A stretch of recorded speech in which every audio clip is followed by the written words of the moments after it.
Hi, Scott doing at MarineMax in Louisville, Texas. We're going to take a look at a 2021 Mastercraft X24.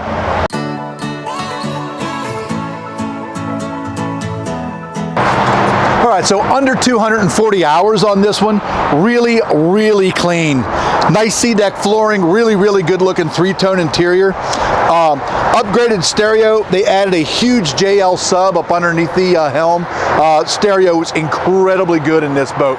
Nice bimini top, 2 pairs of tower cans, reversible stadium seating in the back. I mean, this thing really has everything. Super nice boat. Incredible storage. So this lifts up, that lifts up. This is pass-through storage up underneath all the way to here. Flip up rear seating here, storage under here, storage under here. So they really did it well.